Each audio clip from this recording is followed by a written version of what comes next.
Kita punya trauma, entah itu fiktif, entah nyata, entah apalah. Kita punya trauma kasus Siti Jenar. Orang yang mendalami la ilaha illallah secara intensif, ya, entah itu disebut kalimat sodo, bosuluk, boseloko, mbah kono pokoknya. Orang yang memahami la ilaha illallah secara intensif, itu pasti menuju ilmu hakikat. Dan menuju ilmu hakikat pasti ngalami hakikat yang khoyali. Ini rungokno tenan iki. Hakikat yang nopo? Khoyali. Dan hakikat yang khoyali ini mulai menipu. Ya, kalau sudah begitu ruwet. Misalnya ngeten nggih. Ketika kula maca nggih diskusi ini utai perdebatannya kali jaga mbek Siti Jenar.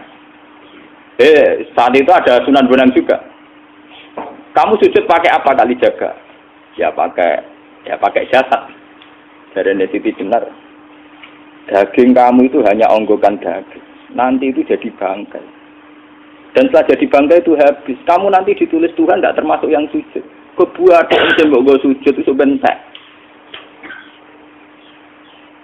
Mikir kan juga. Rugi ke sujud mbek bathuk mbek tangan. Jasad sampeyan pun entek.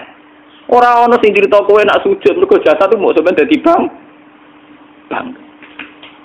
Lah nek ngono sujud ning hakikat ora usah bathuk, ora usah tangan, ora usah sikil, yo rohom iku lho kon sujud mbek pangeran. Nak sujud mbek fisik ku rugi wong fisik sampeyan. Mikir kali itu. Mungkin bolak-balik kali Joko mantan wali preman terus jadi debat pusing. Siti Jenar tahu belajar tak tahu menang Irak. Yang jelas yang mulang gak satem orang menangi. Wah, uang ini menjadi perdebatan. Sehingga keyakinannya kayak Siti Jenar, la ilaha illallah itu ya wahdatul wujud itu, innalillahi wa inna ilaihi.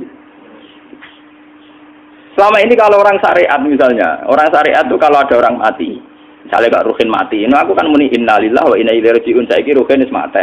Mati itu balik ning pengen. Itu cara wong hakikat kan salah besar. Orang mati itu tidak ada. Cara ilmu hakikat orang mati itu tidak ada. Roh ini tersiksa di alam fisik. Jadi ruh ini tersiksa di alam fisik. Karena ketemu ning jasate ruh. Tersiksa dulu. Aku rewape mangane kudu kerja piring Jepang tersiksa roh. Asal roti mau tersiksa. Misalnya kiai pemangan ada kudu pidato 2 jam bareng tersiksa. Roh kenapa? Tersiksa.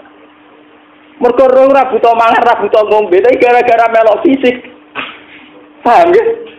Lho ini tenang ilmu warai ya bener. Lah kula boten. Sampeyan betul lho guru waras maksudnya nggih. Artinya waras secara akademik karena ada referensi, ada marojek nggih. Waras secara hakikat. Kula nu umpama merasake sampeyan wis ilmu hakikat. Artinya saya juga ngalami ilmu hakikat.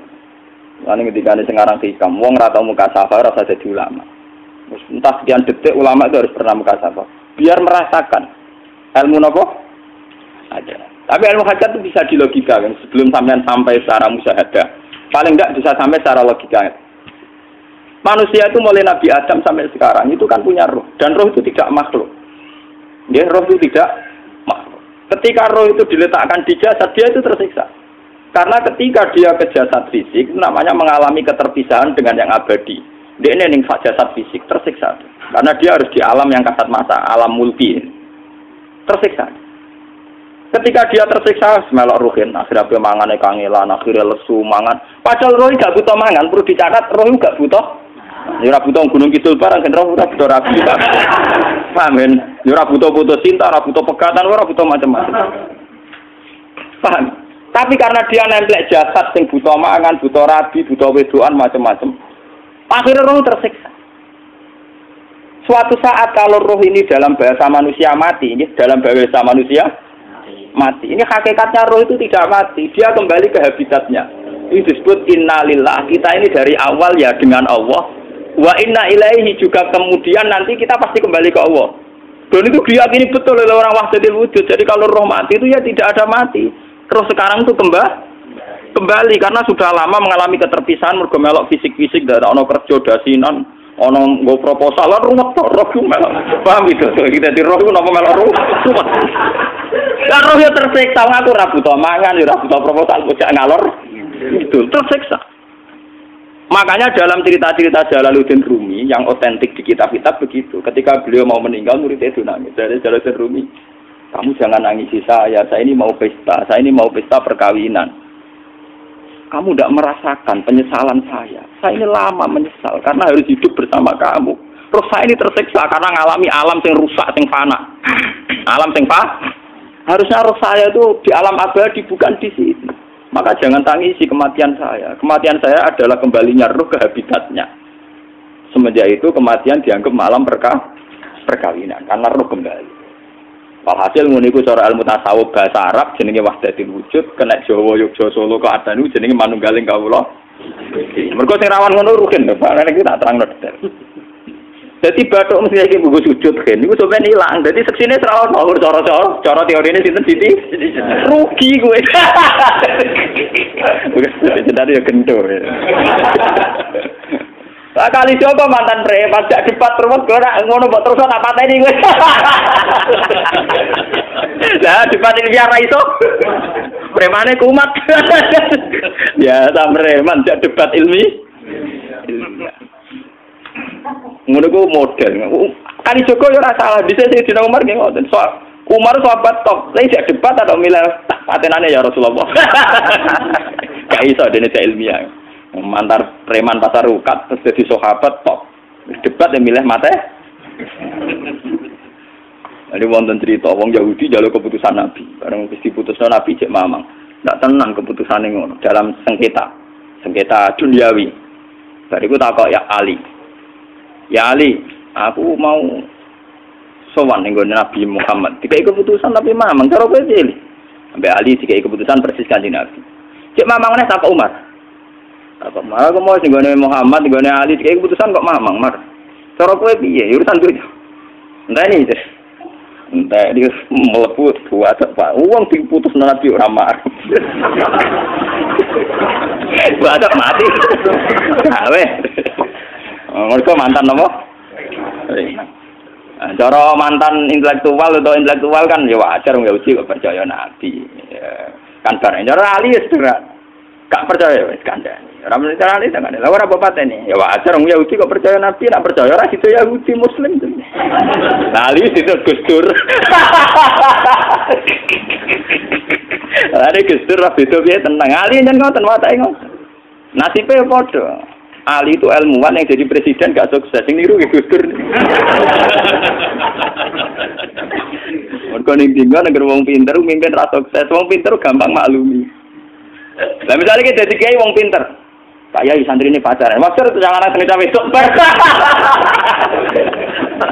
Wah ruwet, terus malah dalil zinalina subuh syahwat ninan. Iya pondok tanpa pelaturan tadi. Paham ya? Ruwet dah. Mulane aja geman, iki kiai pinter teman-teman aja geman. Sing biasa wae ana syariate sithik-sithik.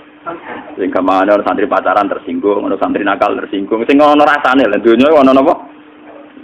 Nah, guru kula nu urusan ilmu semi hakikat. Sehingga kayak Siti Jenar, cara pandang Siti Jenar itu masuk betul ning gone pemikiran para santrinya. Kados Ki Ageng Pengging siapa masuk betul karena masuk akal. Cara mereka napa? Betapa ndak ada artinya fisik ini. Nah, kalau semua fisik ini ndak ada artinya, kemudian yang ada artinya itu roh, perjalanan apa? Perjalanan roh, sehingga diartikan inna lillah wa inna ilaihi raji'un. Inna sholati wa nusuki wa mahyaya wa mamati lillah. Lah kemudian sekarang sampean tak tanya misalnya ini latihan ilmu hakikat. Wa mahyaya lan penguripan ingsun. Kalau ingsun itu artinya fisik atau jasad, itu keliru besar karena jasad tidak pernah hidup. Yang hidup itu roh. Paham ya?